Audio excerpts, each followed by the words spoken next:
Ya.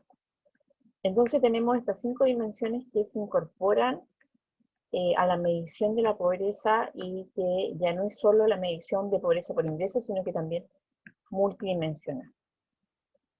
Según la CACEN del año 2017, el porcentaje de personas en situación de pobreza multidimensional en nuestro país es de alrededor del 20%. ¿Ya? Y eso correspondería a 3.530.000 personas aproximadamente. Si evaluamos, si miramos la pobreza, ¿cierto?, de esta manera que antes no estábamos mirando, sino que se miraba solamente por ingreso y ahora estamos mirando la pobreza multidimensionalmente. ¿Cuál es la contribución relativa de cada una de estas dimensiones al total de la pobreza? Es lo que se midió y se muestra en esta imagen, en este gráfico de torta.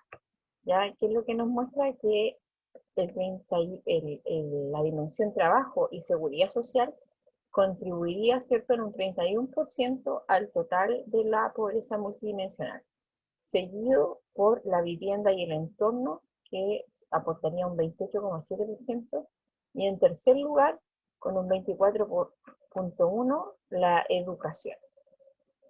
Ya salud un 10,4% en cuarto lugar y 5,6% redes y cohesión social. En el fondo, todas estas dimensiones aportan a que exista un mayor porcentaje de pobreza en nuestro país. Si se compara el año 2015 con el año 2017, ¿qué es lo que vemos?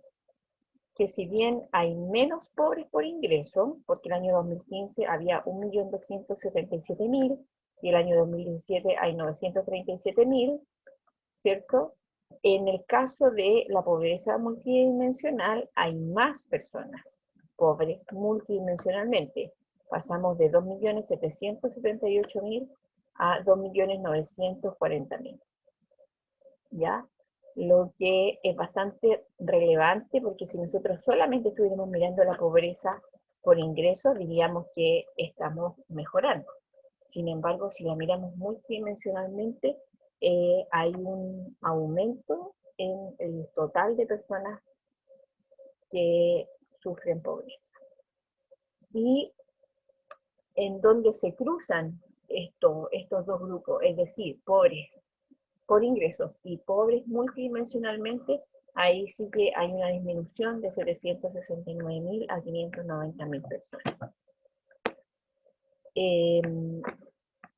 En el año 2015 y 2017 se incorpora una nueva dimensión, antes se medían solamente 4, y eso hace que aumente un poquitito, ¿cierto? El año 2017, si solamente se seguía midiendo con 4 dimensiones, habría un 18,6% de pobres multidimensionales, pero al agregar una quinta dimensión pasamos a un 20,7%.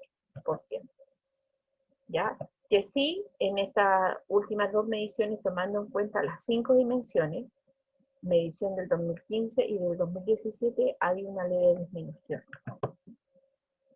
En porcentaje porque en números había más. Recordemos que la población va aumentando, por eso es que el número de personas aumenta, pero proporcionalmente dentro del total, en porcentaje, el porcentaje es menor. ¿Qué es lo que pasa con la pobreza multidimensional por zonas? La zona rural y urbana, ya la zona rural tiene un mayor porcentaje de pobreza multidimensional que la zona urbana. ¿Ya? Si comparamos mediciones del 2015 y el 2017, la situación es más o menos similar, llegando al año 2017 con un 37,4% de pobreza multidimensional en las zonas rurales, comparado con un 18,3% en la zona urbana. Un poco más del doble, ¿cierto? Un poco más del doble de concentración de pobreza multidimensional en las zonas rurales. ¿Qué es lo que pasa por región en nuestro país? Bueno, tenemos un promedio de 20,7, que es lo que veíamos hace 2 diapositivas atrás, y una mayor concentración de pobreza multidimensional en la Araucanía, seguido de los lagos y Ñuble.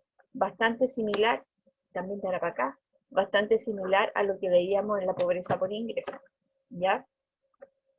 Y en cuanto a pertinencia de pueblos indígenas, vemos que ha habido una pequeñísima disminución entre el año 2015 y 2017, pasando de un 20,9 a un 20,7,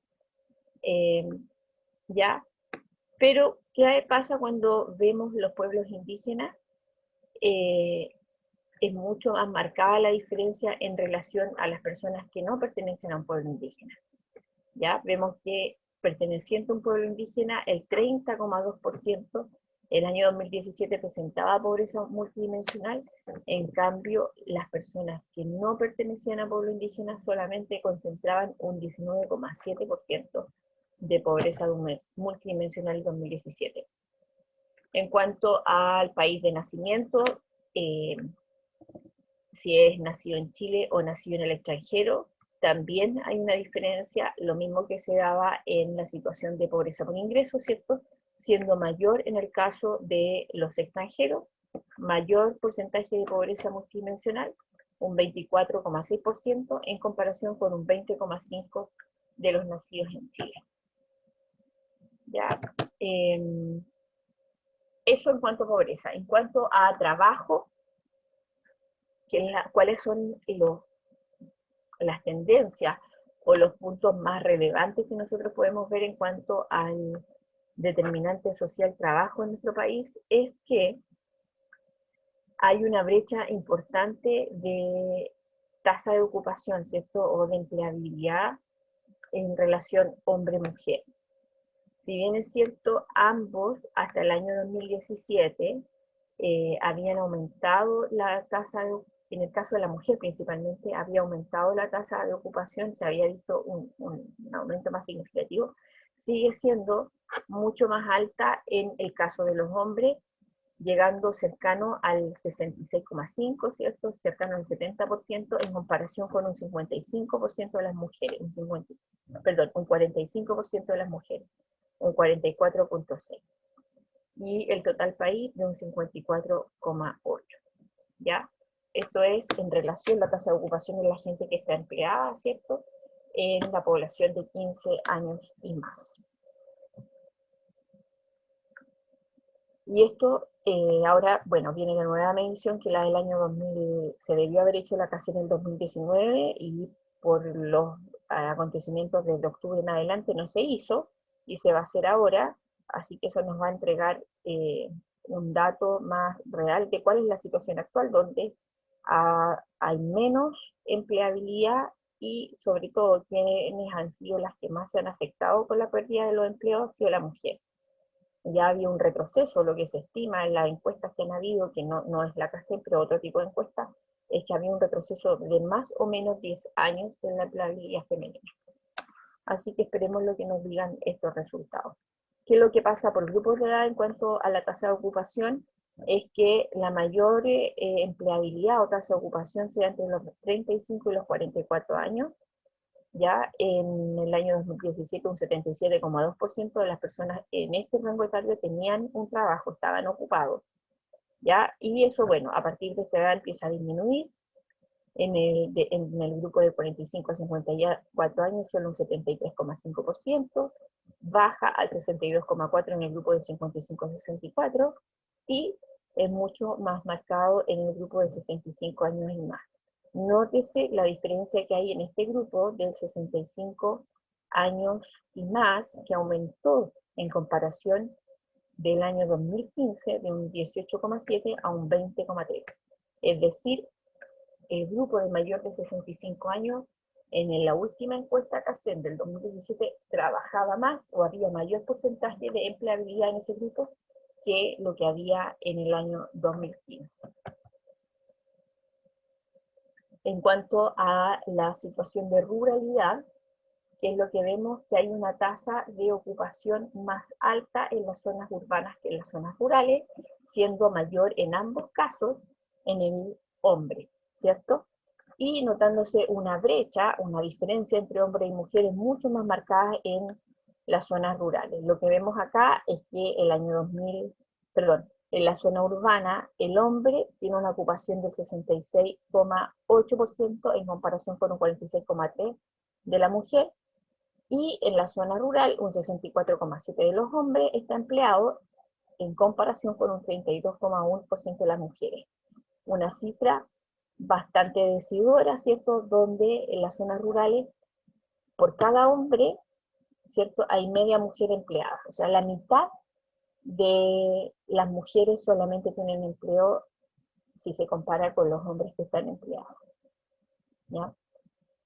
¿En qué se ocupa la población chilena básicamente? La principal fuente laboral es el comercio, al por mayor y al por menor. Ya aumentó levemente el año 2017, alrededor de un 20%, un 19,9% de la población estaba empleada en el comercio, la población activa laboralmente, ya seguido por la construcción y la industria manufacturera. Y después, en cuarto lugar, la agricultura, ganadería y otras actividades. Las actividades de servicios como servicios sociales, servicios de salud, que es lo que nos atañe a nosotros, alrededor de un 5,7% de la población empleada trabaja en esta área, ¿ya? Y la menos solicitada o la que presenta menos tasa de ocupación es la que tiene que ver con los suministros de electricidad, gas y agua, que emplea un 0,7%. Esta misma gráfica, pero ahora comparando hombres y mujeres, en qué se emplean más las mujeres en el comercio. Ya decíamos que el comercio era la rama con más actividad laboral y por eso es que también ha habido tanta afectación en la pandemia, ¿cierto? Con el comercio cerrado ha habido tanta pérdida de empleo. Y principalmente lo que yo les decía ha afectado mucho más a la mujer. ¿Y por qué? Porque la mujer, su principal fuente laboral es el comercio, al por mayor y por menor mucho más que el hombre, 22,5% en comparación con un 17,9% de los hombres. ¿Ya? Y luego, ¿en qué más se emplea la mujer? En enseñanza, en educación. Un 12,5% de las mujeres empleadas están, perdón, sí, bien, un 12,5% de las mujeres empleadas están en el área de educación, y en un tercer lugar, el ámbito de los servicios domésticos, con un 11,7, 11,9. ¿Cuáles son los ingresos de la población chilena empleada en promedio? El año 2017 hay un ingreso promedio que es de 516.000 pesos, ya habiendo una diferencia entre hombre y mujer. Ya el hombre percibe ingresos mayores que la mujer, 574.000 pesos para el hombre y 441.000 pesos para la mujer. Una diferencia de más o menos 130.000 pesos de ingreso. El ingreso promedio según la principal ocupación por región, donde están los ingresos más altos, en la región de Antofagasta con 623.000 pesos, seguido por la región metropolitana con 605.000 pesos, y Magallanes y Aysén. Luego, el ingreso promedio mensual según edad, ¿cierto? ¿Qué rangos de edades son los que concentran los ingresos más altos? La población entre los 35 y los 44 años, tanto para el hombre como para la mujer. El hombre en promedio en este tramo de edad percibe 681.000 pesos y la mujer 516.000 pesos. Considerable las brechas de género que también se mantienen, ¿cierto? ¿Y quiénes son los que perciben ingresos más bajos según rango etario? Los más jóvenes, los que están entre los 15 y los 19 años, son los que perciben ingresos más bajos, seguidos por los que están entre los 20 y los 24 años. En general hay empleos que son más precarios por la falta de capacitación, ¿cierto? En esa edad no hay capacitación formal en nada, por lo tanto los ingresos son más bajos. Esto es de acuerdo a la encuesta CACEN. En el año 2018 se hizo una estimación de los ingresos en donde se vio que había un aumento en los últimos años, ¿cierto? Han ido aumentando de manera progresiva los ingresos de nuestro país, llegando a un promedio de 652.000 pesos. ¿Ya? Ingresos medios de los hombres y en el caso de las mujeres de 474.000 pesos, lo que da un promedio en ambos sexos de 574.000 pesos. ¿Ya? Ahora, eso es promedio. Nosotros sabemos que los extremos afectan mucho, ¿cierto?, al promedio, por eso es que se toma también como una mejor medida la mediana, es decir, de la mitad hacia arriba y la mitad hacia abajo. ¿Cuál es el punto medio? Bueno, en nuestro país, el punto medio está alrededor de los 400.000 pesos, ¿cierto? La mediana. Y según edad, al año 2017, la mediana más alta de ingresos está entre los 35 y los 44 años, igual que el ingreso promedio, con 410.000 pesos para el hombre y 340.000 pesos para las mujeres, ya siendo más bajo en el rango de 15 a 19 años. Si comparamos la zona rural y urbana, tenemos más o menos el mismo escenario, ¿cierto? Una mediana bastante menor en el caso de los empleados en la zona rural en relación a la zona urbana, manteniéndose las brechas de género. La mediana de la ocupación rural en el hombre es de 451.000 pesos y de la mujer de 331.000 pesos, y en la zona urbana de 596.000 pesos para el hombre y 425 para la mujer.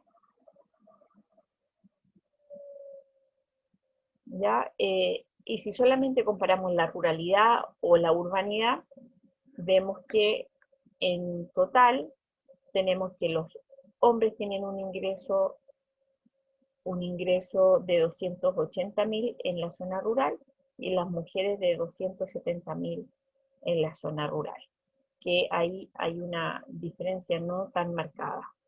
Y en la zona urbana hay un poco más de diferencia, ¿cierto? 400.000 pesos para el hombre y 300.000 pesos para la mujer. En esta gráfica vemos, de acuerdo a los deciles, cómo van cambiando los ingresos de acuerdo a los deciles. El ingreso promedio mensual de la ocupación principal por ingreso autónomo per cápita, ya del año comparación CACEN 2015 y 2017. Y bueno, vamos a tomar los primeros y el último decil. En el primer decil, que es el decil más bajo, el año 2015, el ingreso autónomo per cápita, ¿cierto?, está en 137.700, mientras que en el decil más alto es 10 veces mayor, 1.388.000. Y en el año 2017, 140.000 en el más bajo y 1.536.000 en el decil más alto. ¿Ya? En cuanto a participación, ¿cierto?, cohesión social, existencia de redes, etcétera, ¿qué es lo que tenemos? Lo que vemos es que donde participan más las personas, ya sea hombre o mujer, vemos que participan más en las juntas de vecinos o alguna otra organización que esté dentro del territorio donde habitan. ¿Ya? Y también vemos una gran participación en las organizaciones religiosas o las iglesias. Si miramos el hombre, donde más participa, con un 27% en los clubes deportivos. Un 27% de participación en el club deportivo, seguido por la junta de vecinos y luego las organizaciones religiosas. Ese es más o menos el orden en el caso del hombre. En el caso de la mujer, ¿dónde más participa? En la iglesia, organizaciones religiosas, seguido por las juntas de vecinos. ¿Ya? Y después en las agrupaciones de adultos mayores. ¿Ya? Pero aquí vemos una gran, lo que más llama la atención es que los hombres tienen mucho mayor participación en los clubes deportivos o recreativos que en el caso de las mujeres. En cuanto a la educación, los promedios de años de la escolaridad de las personas mayores de 15 años ya por sexo, que es lo que vemos que ha ido aumentando de manera progresiva, ¿cierto? En la medida que han ido pasando los años, ha ido aumentando el promedio de escolaridad, tanto en hombres como en las mujeres, pero se mantiene una brecha pequeña, pero brecha aún, en el caso de los hombres con las mujeres. Ya el promedio de año de escolaridad del hombre es de 11,3, mientras que en la mujer es de 11,1. Y de acuerdo a los quintiles de ingreso, que es lo que vemos acá, que en el primer quintil el promedio de escolaridad está cercano a los 9 años, mientras que en el último quintil, en el quinto, ¿cierto? El promedio está sobre los 14 años de escolaridad, siendo 14,6 para el hombre y 14,5 para la mujer. Y la opuesta a la escolaridad, ¿cierto? El analfabetismo que existe en nuestro país en personas de 60 años y más por zona rural, que es el grupo que, perdón, por zona rural y urbana, este es el grupo que más concentra analfabetismo en nuestro país. ¿Ya? El total país de analfabetismo es de 8,2%, ya que no deja de ser. Y en la zona urbana alcanza un 6,4, mientras que la rural alcanza un 18,8, bastante más alta, casi triplica la zona rural a la zona urbana. ¿Ya? ¿Qué es lo que pasa con el acceso a Internet? Ya vemos que la población que más concentra el uso de Internet va desde de los 10 hasta los 29, 34 años, más o menos. Entre los 10 y los 34, ya a los 35 empieza a disminuir el uso de Internet, llegando a menos del 10% de la población de 85 años y más, y cercana al 10 en la de 80 a 84 años. Los hombres utilizan más la Internet que las mujeres, en prácticamente todos los rangos de edad. ¿Pero en qué se utiliza? Ya aquí se vio las personas mayores de 5 años que utilizan Internet, de acuerdo a su sexo, hombre o mujer. Bueno, ¿en qué es lo que más se utiliza Internet? En obtener información en buscadores como Google, en comunicaciones por redes sociales y entretenimiento. Ya lo que más se usa el Internet. Y en este tipo de búsqueda, la verdad es que está bastante similar. No hay grandes diferencias en cuanto a sexo. ¿Ya? De hecho, si ustedes comparan hombre y mujer en el obtener información en buscadores como Google y otros, el porcentaje es el mismo, un 88,8% del hombre y las mujeres utilizan Internet para eso. ¿Ya? También para informarse en la prensa, un 70% aproximadamente, pero los tres primeros, buscadores como Google, comunicación por redes sociales en el segundo lugar y entretenimiento. ¿Ya? Ahora, ¿cómo todos estos cambios demográficos, ¿cierto?, han ido afectando a nuestra población? Estos cambios demográficos, sumados al contexto biológico y al contexto social, van produciendo algunos cambios en la población mundial en general. Nosotros estamos viendo aquí el caso acotado de Chile, ¿cierto? Pero todas las poblaciones van sufriendo cambios, y esto lógicamente que va afectando el comportamiento que van teniendo en cuanto a su salud. ¿Ya? Y bueno, vamos a mirar ahora que en el caso del mundo, ¿cierto?, las principales causas de muerte a nivel mundial, para el año 2016 no hay una actualización más cercana al año 2020, sigue manteniéndose esta en la página de la OMS. Y bueno, se mantiene la enfermedad isquémica al corazón,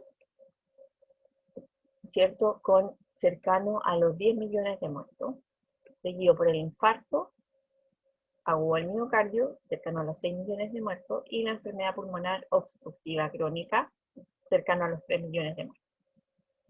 ¿Ya? Y en el cuarto lugar, infecciones de las vías respiratorias, luego enfermedad de Alzheimer, cánceres de tráquea, bronquio en sexto lugar, séptimo diabetes mellitus, 8 accidentes de tráfico, 9 enfermedades diarreicas y 10 tuberculosis. ¿Ya? Este perfil mundial va cambiando de acuerdo a los perfiles locales, ya a los perfiles territoriales. Por ejemplo, lo que pasa en Europa tiene un perfil de enfermedades que van a ser las principales causas de muerte, distinto a lo que es en África o en Asia, ¿ya? Ahora, ¿cuál es la mejor clasificación que se ha tomado para poder rankear, ¿cierto?, las causas de muerte? Es de acuerdo a los ingresos, porque parece ser que de acuerdo a los ingresos de los países van a tener un comportamiento de morbilidad y mortalidad similar.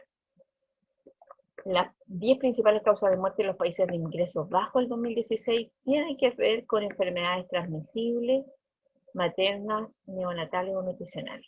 ¿Ya? La primera van a ser infecciones respiratorias, ya que en los países de ingresos bajos son alrededor de 75 por 100.000 habitantes. ¿Ya? Aquí está puesto en tasa, no en millones como lo veíamos en la imagen anterior.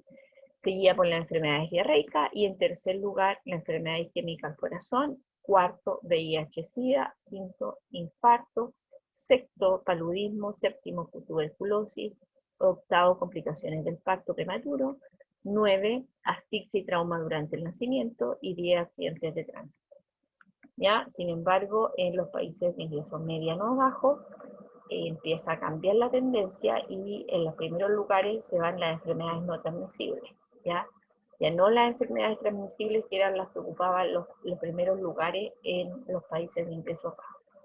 En los ingresos medios bajos empiezan las transmisibles, las no transmisibles a ocupar los primeros lugares, como la enfermedad isquémica del corazón, como primera causa de muerte, de 120 personas por cada 100.000 habitantes, luego el infarto, tercero las infecciones respiratorias, cuarto la enfermedad pulmonar obstructiva crónica, quinta la tuberculosis, sexta las diarreicas, 7 la diabetes, octava complicaciones del parto prematuro, novena cirrosis del hígado y 10 accidentes de tráfico.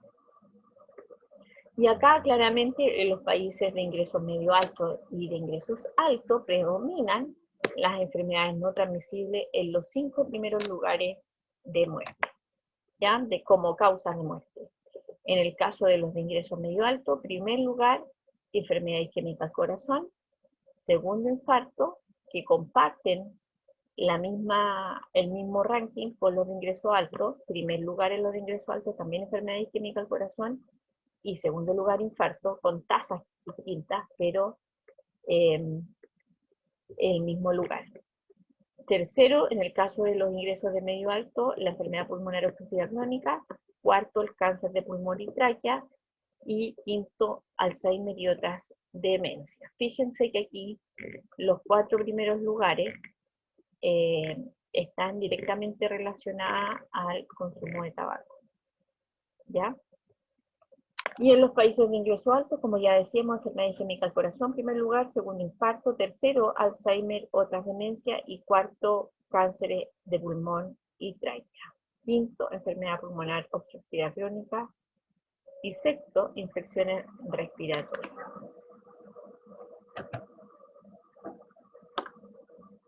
El perfil ha ido cambiando a nivel mundial, ¿cierto? A lo menos en los países de ingresos medios altos y altos, pasando de el predominio de las enfermedades infecciosas a mitad del siglo pasado, y al fines del siglo XX, ¿cierto? Y durante todo el siglo XXI, lo que llamamos siglo XXI, el predominio importante de las enfermedades crónicas no transmisibles. Y eso también ha sucedido en nuestro país, donde desde el año 60 en adelante, podemos darnos cuenta que el grupo de enfermedades que provocaban la muerte también ha ido cambiando. ¿Sí? En el grupo 1, que concentra enfermedades infecciosas, parasitarias y enfermedades del aparato respiratorio, como gripe, neumonía y bronquitis, eran los que predominaban la principal causa de muerte en el año 60. ¿Y qué es lo que vemos en el año 2004, ¿cierto? Y en el año 89 y el año 2004, en el año 89, la principal causa de muerte son las del grupo 5, que corresponde a otras causas de muerte.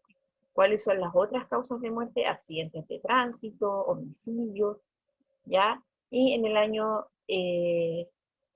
2004, lo que vemos que, si bien se mantiene importante esa causa de muerte como otras causas de muerte, también las enfermedades cardiovasculares ocupan un lugar relevante, sobre el 20% del total de causas de muerte, y las del grupo 2, que son los cánceres. ¿Ya? Según el DEIS, al año 2005, la principal causa de muerte en Chile son las enfermedades del sistema circulatorio, con más de 14.000 personas fallecidas por esta causa, seguida de los tumores malignos, con 13.500 personas fallecidas por esta causa, y en tercer lugar, causas externas de morbilidad y mortalidad, que son las que yo les hablaba: accidentes de tránsito, homicidios, no asociada a las enfermedades cardiovasculares o enfermedades no transmisibles, que son las que ocupan los primeros lugares. Cuarto, en las enfermedades respiratorias, y 5, enfermedades del aparato digestivo. ¿Ya? Acá en este gráfico tenemos un gráfico de torta. También tenemos más o menos lo mismo que yo les decía anteriormente, las causas de muerte para el año 2005.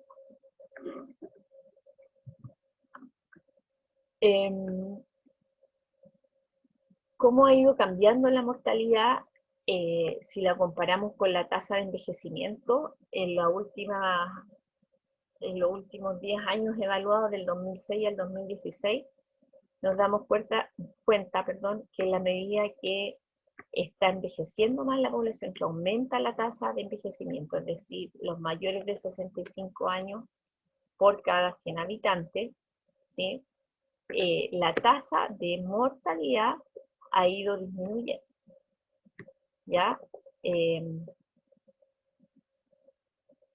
Si lo vemos ajustado por edad y por sexo, que es lo que se ve en la línea punteada, vemos que está en un 4.1, ¿sí? Y se separa de lo que es la tasa de envejecimiento. Es decir, las personas están viviendo más, ya cada vez más personas en ese rango de edad, mayores de 65 años, y menos fallecimientos. Ahora vamos a ver la mortalidad infantil. Bueno, cuando uno evalúa como indicadores, ¿cierto?, de los resultados que tienen los sistemas de salud, porque hay muchas formas de medir un sistema de salud, pero a grandes rasgos, cuando se tienden a comparar, ¿cierto?, los sistemas de salud, que ya sabemos que no solamente lo que haga el sector salud es lo que influye finalmente, pero ¿qué es lo que se miran? Se miran las tasas de mortalidad materna, las tasas de mortalidad infantil, la esperanza de vida, entre otros indicadores. Y la mortalidad infantil es uno que siempre se utiliza para evaluar cuáles son los resultados, ¿cierto?, que están teniendo las estrategias de salud en los países. ¿A qué se le llama mortalidad infantil? Es hasta el año de vida. Cuando hablamos hasta el año de vida, estamos hablando de mortalidad infantil, ¿ya? Pero desde los 7 días hasta el año de vida, porque desde el nacimiento hasta los 7 días se habla de mortalidad neonatal precoz, ¿ya? Y entre el nacimiento y los 28 días hablamos de mortalidad neonatal, y desde los 28 días hasta el año es de mortalidad post-neonatal, ¿ya? La mortalidad perinatal va entre los 7 días de nacido y las 22 semanas de gestación. Ya que en el fondo las 22 semanas, aunque un prematuro extremo, pero podría haber sobrevivido con el soporte vital. Sin embargo, falleció en esa semana, entre las 22 y los 7 días, se llama mortalidad perinatal. Ya, eso es como para refrescar un poquito la memoria para que entendamos de qué estamos hablando cuando hablamos de mortalidad infantil. ¿Qué es lo que ha pasado con la mortalidad infantil, la neonatal, la postneonatal en nuestro país? Es lo que vamos a ver aquí.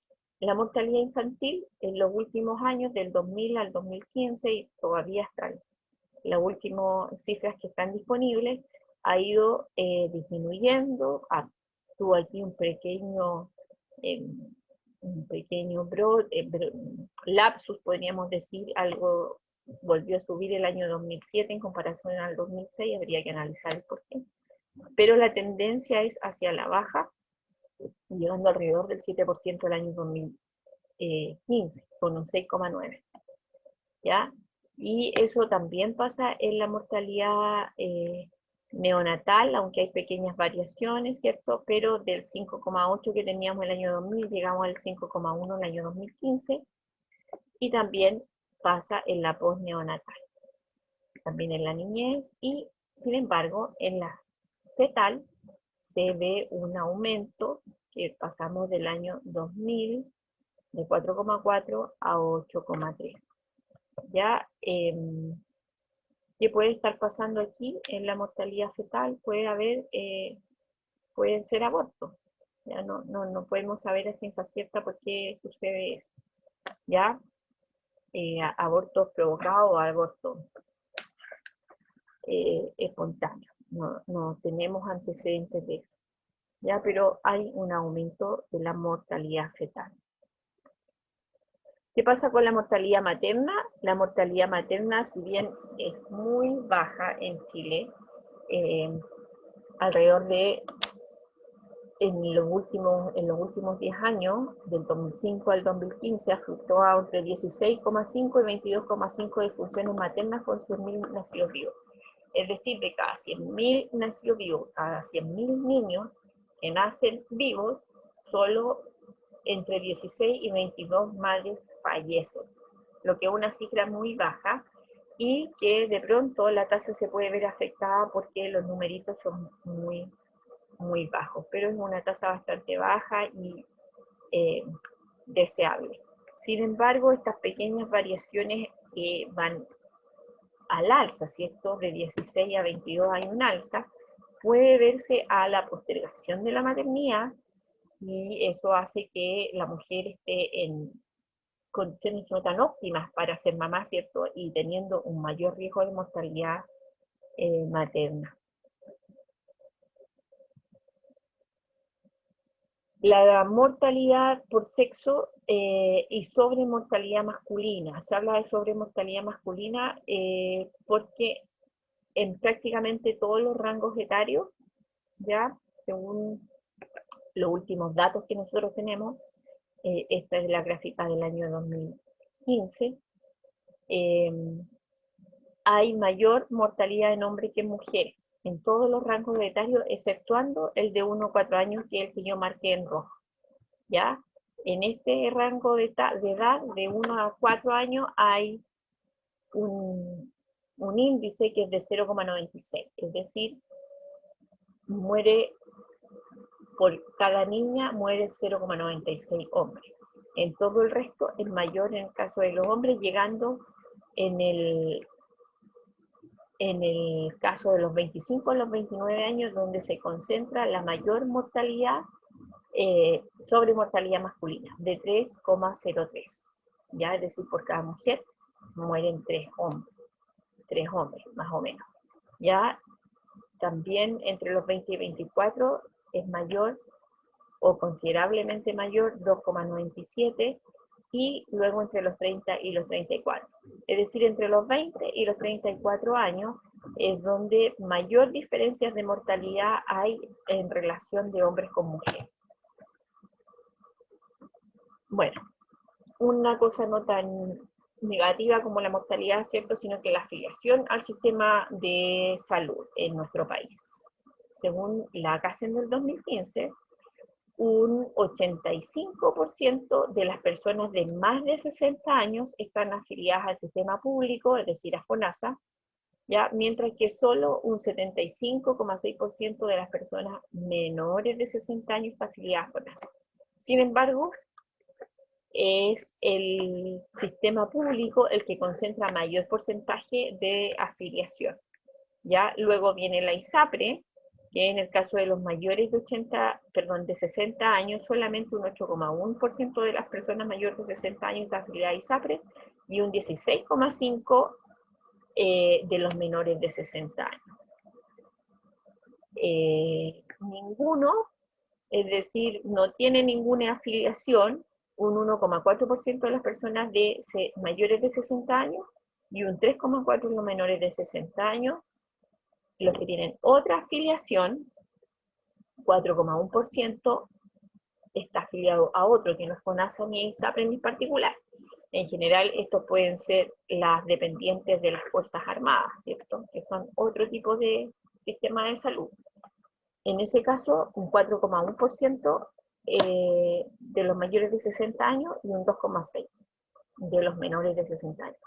Y siempre hay gente que no sabe a qué sistema de salud está afiliado, y eso correspondió a 1,2% de los mayores de 60 años que dijeron no saber a qué sistema de salud está afiliado, y en 1,8% no sabían en los menores de 60 años. ¿Qué es lo que pasa? Bueno, esto que estamos viendo ahora es de la encuesta nacional de salud, de la última encuesta nacional de salud, ya de cómo perciben las personas su estado de salud, ¿cierto? Más allá de las enfermedades que tengan, el estado financiero que puedan tener, la afiliación al sistema de salud y todos los factores que hemos conversado, las personas finalmente perciben su salud de alguna manera, como buena, mala, regular, etc. ¿Y qué es lo que pasa en el caso de nuestra población encuestada? ¿Ya? Vamos a mirar lo que más llama la atención de esta imagen es que en el caso de las personas mayores de 65 años es donde concentra el mayor porcentaje de percibir su salud como regular o como mala. ¿Ya? En el caso de los hombres, un 39,6% de los mayores de 65 años perciben su situación de salud como regular o mala, y un 56,8% de las mujeres mayores de 65 años perciben su salud como regular o mala. ¿Ya? Llama la atención que en todos los rangos etarios, exceptuando el de 15 a 19 años, pero a partir de los 20 años en adelante, la percepción de sentir su salud como regular o mala, de percibir su salud como regular o mala, va aumentando en porcentaje, tanto para el hombre como para la mujer. Ya pasamos del hombre de un 4,4, un 14,7, un 26,5, a un 39,6. Siempre va aumentando la peor percepción de salud. Y lo mismo ocurre con la mujer y con porcentajes mayores todavía. ¿Ya? Y lógicamente el porcentaje de personas que perciben su salud como buena va disminuyendo en la medida que aumenta la edad, llegando a los 65 años, donde solo un 12% de los hombres percibe su salud como excelente o muy buena, y un 8% de las mujeres percibe su salud como excelente o muy buena. En el total del país también vemos las diferencias entre hombre y mujer, ¿cierto? Un 17,7% del hombre percibe su salud como mala, mientras que un 31,9% de las mujeres la percibe como mala. Buena, un 49,6% del hombre, un 43,2% de las mujeres, y como excelente o muy buena, un 32% de los hombres y un 24% de las mujeres. Es decir, en el total del país, hay mayor porcentaje de mujeres que perciben su salud como mala, ¿cierto? Y concentra las mujeres también el menor porcentaje de, de personas que perciben su salud como muy buena o excelente. ¿Qué es lo que pasa con esta misma medición, pero comparando ya no por rango etario, sino que por el nivel de educación? ¿Ya? Lo que esperamos o lo que vemos es que en la medida que hay menos nivel educacional, la percepción del estado de salud es peor. ¿Ya? Las personas que tienen una educación básica completa o menos, o sea, básica incompleta, concentran un 44,5% de percepción de su salud como regular o mala, ¿ya? Y solamente de las personas que tienen educación básica completa o incompleta, solo un 14% percibe su salud como excelente o muy buena. Si lo llevamos al otro extremo, los que tienen mayor nivel educacional, educación superior completa o menos, o educación superior incompleta, un 38,6% percibe su salud como excelente o muy buena y solo un 12,7% la percibe como mala, ¿ya? Cifras bastante considerables si consideramos 44,5 y lo comparamos con 12,7, o sea, más de 3 veces una peor percepción de salud en el caso de las personas que tienen menor nivel educacional. ¿Ya? Ahora, ¿qué es lo que pasa cuando se piensa en la conciliación laboral y familiar? ¿Ya? Que es algo en los tiempos actuales muy común, cómo conciliar la vida laboral y la vida familiar, ¿ya? Eso produce alguna sensación de agobio para las familias, ¿ya? Y se encuestaron a hombres y mujeres, se le preguntó a la mujer, cuando usted no está en su casa, ¿las tareas domésticas se quedan sin hacer? En un 28% de las mujeres, casi siempre. Es decir, si la mujer no está en la casa, en un 28% de las veces no se hacen las cosas de la casa. Y eso solamente un 10% en el caso de las mujeres, ¿ya? Y nótese la diferencia entre los hombres y la mujer cuando dice la mujer, no, aunque yo no esté en mi casa, las cosas se hacen igual, ¿cierto? Nunca se quedan sin hacer, eso fue solo en un 37% de los casos, mientras que en el caso del hombre un 72%. Es decir, el hombre sale a trabajar y las cosas se van a hacer igual en un 72% de los casos. Cuando usted, la siguiente pregunta, cuando usted está en el trabajo, ¿piensa en las tareas domésticas y familiares? Un 31% de las mujeres dijo que casi siempre, y solamente un 13% de los hombres. Ante la pregunta, ¿hay situaciones en las que usted necesitaría estar en la casa y en el trabajo al mismo tiempo? Un 27% de las mujeres dijo que casi siempre debería estar en la casa y en el trabajo al mismo tiempo, y solo un 12% de los hombres, ¿ya? Lo que muestra las importantes brechas de género en cuanto a la conciliación de las actividades familiares, ya, del hogar. Cuando veíamos que en la medida que aumentaban los años, las personas percibían peor su enfermedad, o sea, percibían peor su estado de salud, y sobre todo eso era mayor, o se notaba más en el caso de las mujeres, eso no es simplemente por una cosa antojadiza, sino que realmente hay una concentración de enfermedades de larga duración o crónica en la medida que aumentan los años, y eso es más considerable en las mujeres.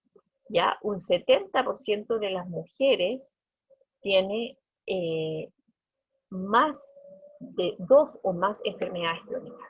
2 o más enfermedades crónicas, un 70% de las mujeres mayores de 65 años, ¿ya? Y comparado con el hombre, solo un 46,7%.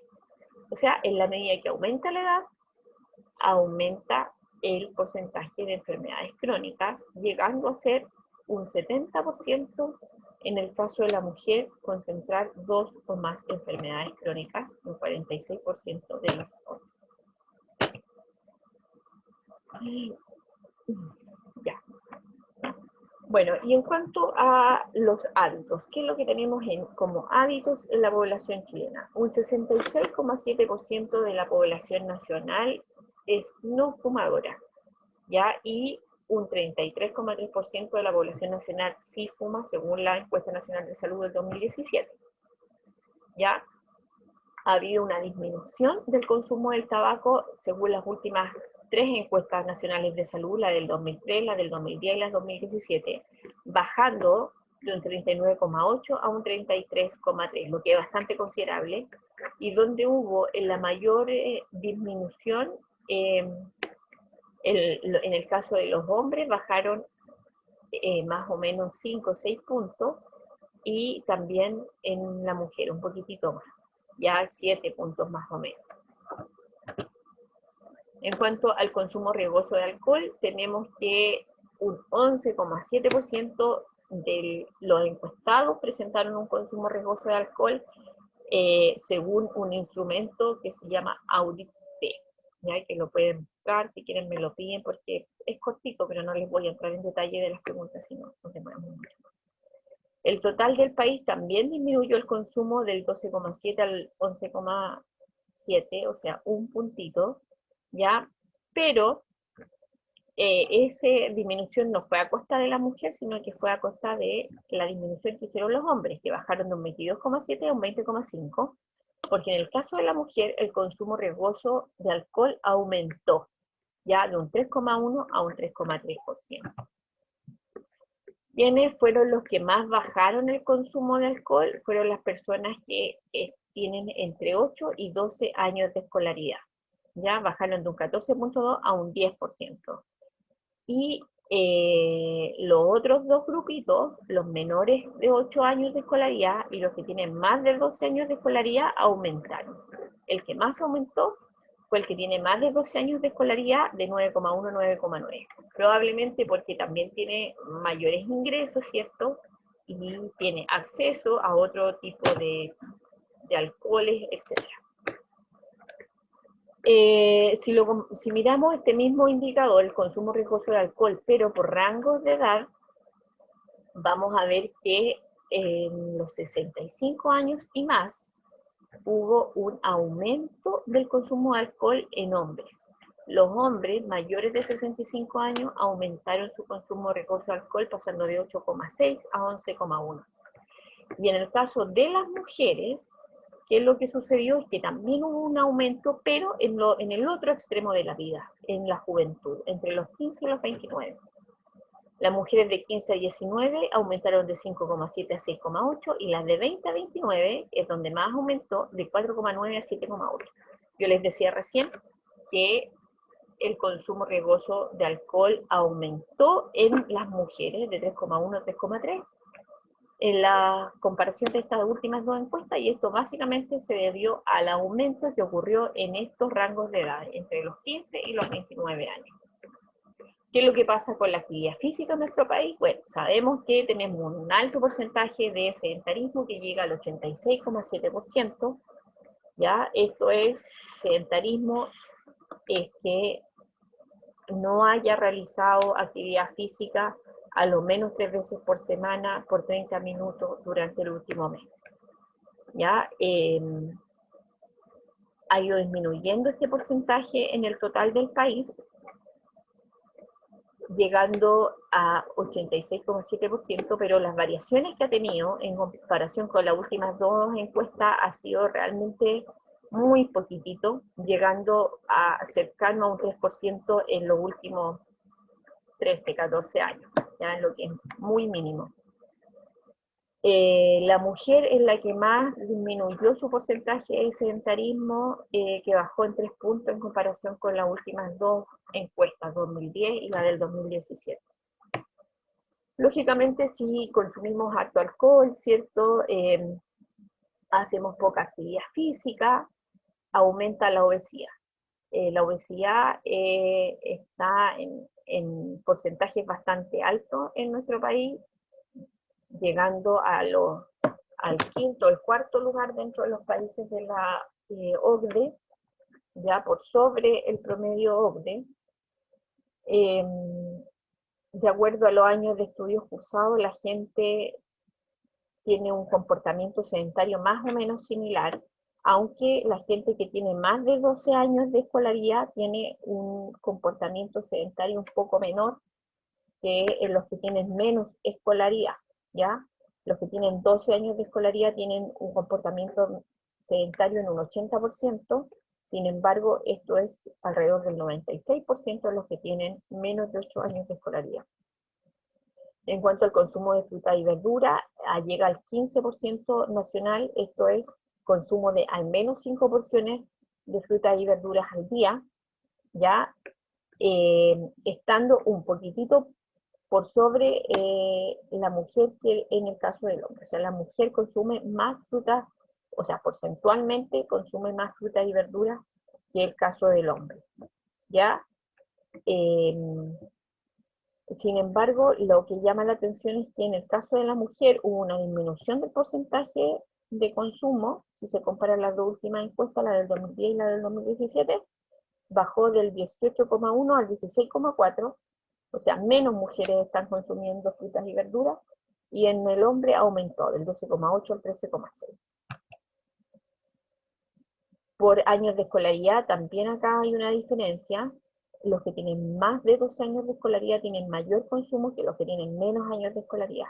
Ya llega a un 20,1% en las personas que tienen más de 12 años de estudio. A lo menos, eso es, a lo menos la enseñanza media completa. Y en el caso de los que tienen menos de 8 años, llega al 13,7% el porcentaje de consumo de frutas y verduras. Bueno, y eso se traduce en que tengamos solamente un 24,5% de la población chilena tiene un índice de masa corporal normal, ya un 39,8% es sobrepeso, y un 31,2% es obeso, y un 3,2% es obeso mórbido. Y eso también tiene una relación con el nivel educacional, que ya vamos a ver. Lo que vemos acá es que si comparamos la encuesta del 2010 con la del 2017, vamos de mal en peor, porque vamos aumentando el porcentaje de obesos, pasamos de 22,9 a 31,2, ya en solamente 6 años, y disminuimos el porcentaje de personas con un índice de masa corporal normal. De 34 que tenían un porcentaje de índice corporal normal, pasamos a 24,5, ¿ya? Y esa tendencia se da tanto en hombres como en mujeres, pero los porcentajes mayores de obesidad se da en mujeres. Y también un mayor porcentaje de obesidad mórbida en mujeres, llegando al 4,7%. Ya, según los años de estudio cursado, es mayor el porcentaje de obesidad en personas con menos de 8 años de estudio, llegando a un 43,7%, un porcentaje muy, muy alto, y solo un 18,4% tiene un índice de masa corporal normal. O sea, acá, en los que tienen menos de 8 años de estudio cursado, el 80% tiene obesidad, sobrepeso o obesidad mórbida. Y solo un 18,4% tiene índice corporal normal, ¿ya? Y en los que tienen más de 12 años, un 28% tiene índice de masa corporal normal, un 27% obesidad y un 41,5% sobrepeso. En cuanto a la sospecha de hipertensión arterial, esto es sospecha porque es autorreferido por las personas, ¿cierto? Está en un 27,6% en el total país, que mostró una leve alza respecto a la encuesta anterior, que era de un 26,5%, ¿ya? Según los años de estudio cursado, la tendencia es más o menos parecida. Mientras menos años de estudio cursado, mayor es la problemática, ¿cierto? Aquí se concentra un 57% de las personas con menos de 8 años de estudio cursado tienen sospecha de hipertensión, mientras que solo un 15% de las personas con más de 12 años de estudio. En cuanto a la sospecha de diabetes, ha habido un aumento sustancial, ¿cierto?, del porcentaje con sospecha de diabetes en comparación con las últimas dos encuestas anteriores, pasando de un 4,2 a un 9 y a un 12,3% en la encuesta del 2017. Y esta tendencia es mayor en mujeres que en hombres, llegando a un 14% de sospecha en mujeres y a un 10,6% en hombres. Lo mismo sucede si analizamos los estudios cursados. Es mayor la concentración de personas con sospecha de diabetes en los que tienen menos de 8 años de estudios cursados. Un 25,3%, de sospecha de diabetes en los que tienen menos de 8 años de escolaridad, y solo un 7,7 en los que tienen más de 12 años de estudio cursado. ¿Ya? Y esto aumenta en la medida que hay más, las personas tienen más edad. Ya en las personas mayores de 65 años es donde se concentra el mayor porcentaje de sospecha de diabetes, llegando a un 30,6% de los adultos mayores con sospecha de diabetes, según la última encuesta, la del 2017. ¿Qué es lo que pasa con el autorreporte de infarto agudo miocardio? Llega a un 3,3, una leve variación de un 0,1 porcentual, ¿cierto? Pasamos de un 3,2 a un 3,3% de sospecha en cuanto a la encuesta previa. Y este valor es mayor en el hombre que en las mujeres. Pasó de un 3,3 a un 3,8, y en el caso de la mujer hubo una leve disminución de un 3,1 a un 2,8. Asimismo, como la diabetes se concentraba más en los adultos mayores o iba aumentando porcentualmente en la medida que avanzaba la edad, lo mismo pasa con el infarto. Ya las personas mayores de 65 años son los que concentran el porcentaje mayor de autorreporte de infarto agudo del miocardio, llegando al 10% de los mayores de 65 años. La tasa de mortalidad por enfermedad isquémica al corazón en Chile está dentro de las primeras, dentro del OCDE, ¿cierto? Bastante por encima de lo que es el promedio OCDE.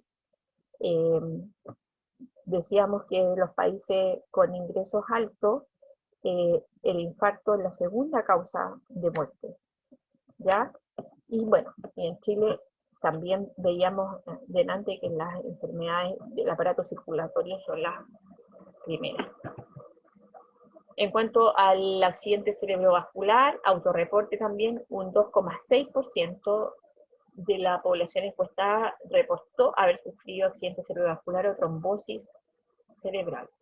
Ya aumentó este porcentaje según la encuesta previa de 2,2 a 2,6, siendo mayor en la mujer, que pasó de 1,7 a 3,2.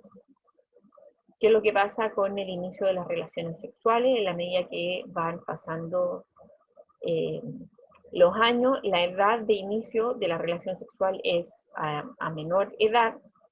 ¿Sí? Las personas de 65 años que fueron encuestadas refirieron haber iniciado su vida sexual a los 18,7 años en la última encuesta, ¿ya?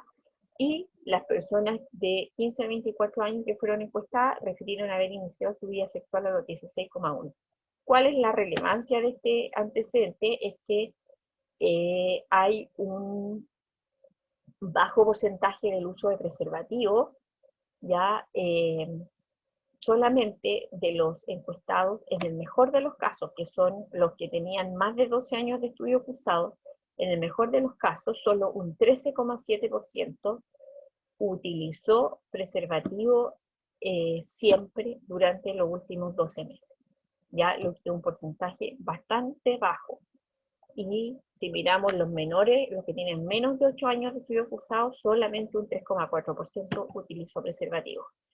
Que es lo que nos lleva a tener un aumento de las enfermedades de transmisión sexual, lo que se dio de manera explosiva en el caso de Chile con el VIH entre el año 2010 y 2016, ¿cierto? Que concentró un 34% de aumento en lo que se venía viendo anteriormente, en los años previos. ¿Ya? El VIH en el mundo, bueno, algunos datos, en Latinoamérica hay 1,8 millones de personas infectadas y en el mundo 19,5 está con acceso a terapia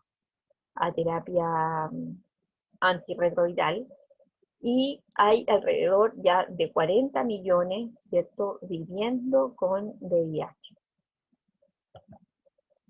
Lo que se esperaba en Chile era que para el 2017 hubieran 5.200 casos según estas proyecciones. Sin embargo, estas cifras se superaron ampliamente, y el problema es que por cada paciente diagnosticado hay pacientes que no están diagnosticados.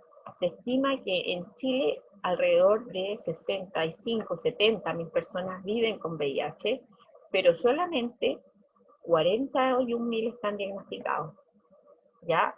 Por lo tanto, hay solamente en esta proyección del año 2017 que estamos viendo, hay una diferencia de 24.000 personas que viven con VIH y no lo saben, dado el bajo porcentaje de personas que usan preservativo y el inicio temprano de la actividad sexual, es muy probable que en los próximos años sigamos viendo tasas al alza. Lo que es bastante preocupante porque además de ser una enfermedad que es prevenible 100%, también tiene tratamiento y al tener gran porcentaje de personas que desconocen que tienen la enfermedad siguen contagiando. En cuanto al cáncer cervicuterino, que es otra de las problemáticas que tenemos como país, estamos dentro de los primeros lugares, ¿cierto? Aquí esta gráfica muestra que el segundo caso, después de México, es con más fatalidad por cáncer cervicuterino, el caso chileno, bastante por encima del promedio OCDE. ¿Ya? Según OCDE, en los países de la OCDE mueren 4 personas, 4 mujeres por cada 100.000. Sin embargo, en Chile esa cifra llega al doble, a 8 mujeres por cada 100.000. En cuanto a la dotación de médicos, tenemos que en Chile tenemos 1,6, cercano al 2, porque estas cifras están un poquito desfasadas, pero en la actualidad es cercano a 2 médicos por cada 1.000 habitantes, en comparación con el promedio OCDE, que está sobre el 3, y Grecia, que tiene Grecia, la Federación Rusia y Austria, son los que tienen más número de médicos, cantidad de médicos por cada 100.000 habitantes. En el caso de Grecia llega a los 6. Ya estamos bastante lejos de eso y todavía lejos de lo que es el promedio OCDE, que está sobre los 3. El gasto per cápita, ya lo veíamos el otro día, está alrededor de $2.000, sumando, ¿cierto?, lo que son los aportes estatales con el gasto asociado al gasto de bolsillo y las cotizaciones individuales. Ya el promedio de la OCDE está sobre los $3.000, $3.500 aproximadamente, también todavía estamos un poco lejos de eso. En Chile, ¿cuánto se gasta por beneficiario según el sistema previsional? Si hacemos la comparación FONASA y SAPRE, el gasto que hacen las ISAPRES por beneficiario per cápita está alrededor de 1.200.000 pesos en comparación con lo que hace FONASA, que está cercano a los 411.000 pesos per cápita anuales, ¿ya? Entonces, la diferencia es de más de un 60% entre una afiliación u otra. ¿Cómo compensamos, cierto, de manera importante el gasto en salud? Tiene que ver con el gasto de bolsillo, y ahí Chile está dentro, bueno, aquí dice el primer lugar, ya bajamos, estamos en el segundo lugar, seguido después de México. Estamos ahora nosotros en el segundo lugar, México en el primer lugar en cuanto al gasto de bolsillo, ya en relación al resto de los países OCDE. ¿Ya? Y de esa forma es que compensamos un poco el gasto en salud. Ahora, esto que yo les puse acá es un poquito para reflexionar, ¿cierto? En el fondo, nosotros tenemos muchas deficiencias como sistema de salud, todavía hay muchas cosas que mejorar, siempre van a haber cosas que mejorar, pero ¿qué es lo que dice el Banco Mundial cuando analiza la situación de Chile y estudia las prioridades que debería hacer nuestro sistema de salud? Destaca el avance que ha hecho el sistema de salud chileno, principalmente en aumentar, ¿cierto?, la esperanza de vida. La esperanza de vida en Chile está en 81 años, ¿cierto?, igual que lo que es Australia hoy en día, y por sobre la esperanza de vida que tiene Estados Unidos, ¿ya? Y si nosotros miramos hacia atrás, la esperanza de vida en Chile era de 32 años hace 100 años atrás. Ya cuando partió el sistema de salud chileno, en el año 1920, los albores, ¿cierto?, de lo que nosotros conocemos hoy en día como sistema de salud en Chile, la esperanza de vida era muy, muy por debajo mientras que en países desarrollados como Australia era el doble. Entonces el avance que ha tenido Chile en los últimos 100 años ha sido realmente importante y no hay que dejar eso de lado. Bueno, acá hay alguna bibliografía importante que pueden consultar, aparte de lo que les voy a dejar como material de apoyo. Y también les voy a dejar un informe que sacó la OCDE en cuanto a recomendaciones para los sistemas de salud y que destaca todos los avances que ha tenido Chile en cuanto al sistema de salud y cuáles son los pasos que hay que dar, cuáles son las herramientas y cuáles son las estrategias que hay que implementar para atacar los principales problemas de salud que tenemos hoy en día, como son las enfermedades cardiovasculares, las enfermedades no transmisibles, el cáncer y las enfermedades respiratorias que están dentro de las primeras causas de muerte también. Eso.